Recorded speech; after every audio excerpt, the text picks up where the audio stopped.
Ever feel like you're somehow more you when you're by yourself? Like the noise fades, your thoughts sharpen, and everything just makes sense again. You're not antisocial and you're not avoiding life. There's something unique about the way people like you grow in quiet places, and it might explain a lot more about you than you think. So, why does this happen? And what does it say about the way your mind works? Let's start with the biggest misconception people get wrong. 1. Why you like being alone more than you think. A lot of people assume that enjoying your own company means you're an introvert, but that's not always true. There's something called the solitude spectrum. Some people recharge with others, some recharge alone, and many fall somewhere in between depending on stress, environment, or mood. You don't fit into a single category. You shift based on what your mind needs. When plans get canceled and your whole body relaxes. When you love people but feel tired after hanging out. When you need the entire next day to recover from social time. This is normal. Psychology actually has a name for the healthy version. Positive solitude, when being alone brings comfort, clarity, and balance. Very different from perceived social isolation, which is the painful kind. 2. What happens in your mind when you're alone? When you're alone, your brain activates the default mode network, a system linked to reflection, creativity, and emotional processing. This is why your best ideas often show up when you're in the shower, lying in bed, walking alone, or zoning out while cleaning. Your brain finally gets space to think. You replay a conversation and think of what you should have said. You solve problems during random quiet moments. You feel your real personality show up when no one's around.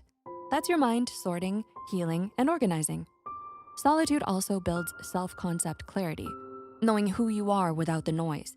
And it increases emotional resilience, being able to soothe yourself during tough moments. It's not withdrawal, it's growth. 3. The hidden strengths you get from being alone. And everything your mind does in solitude creates strength most people never see. 1. Deep focus and flow state. People who enjoy solitude easily slip into flow, that zone where you're locked in, productive, and time disappears. Ever look up and it's suddenly been hours? That's flow. 2. Authentic self-expression. You're not shape-shifting to fit people's moods. You're not pretending. You don't have to perform.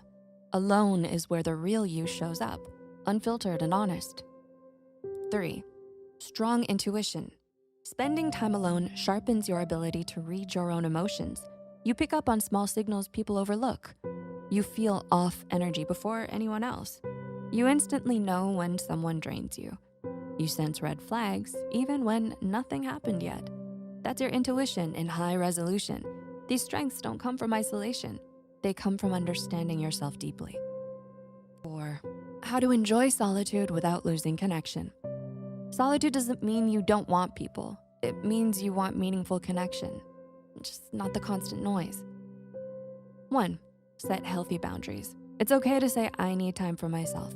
That's respecting your energy. 2. Choose high-quality relationships.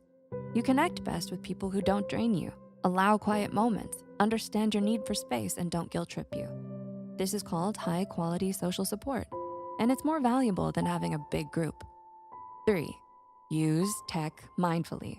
Even introverts get overstimulated. Small breaks from screens help your nervous system reset, like sitting in silence, taking quiet walks, treating your room like a recharge zone. Texting all day drains you more than talking.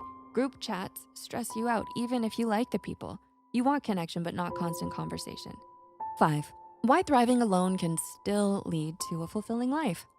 Here's the biggest mindset shift people like you experience. Success stops being about how social you look. It becomes about how peaceful and grounded you feel.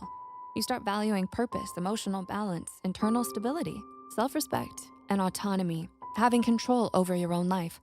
Thriving alone doesn't mean rejecting others. It means knowing yourself first, so your relationships become healthier and more genuine. Ever notice you're a better friend, partner, or family member after you've had enough alone time? That's because solitude recharges you. It restores your clarity and helps you show up fully.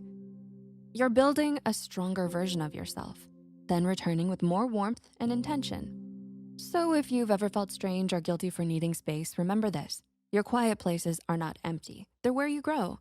They're where your mind resets. And if you thrive alone, that's nothing to hide. That's something to understand, embrace, and appreciate. Thanks for spending this moment with us, Psych2Goers. Your solitude doesn't make you less, it makes you more. Subscribe to learn more about yourself and the people around you.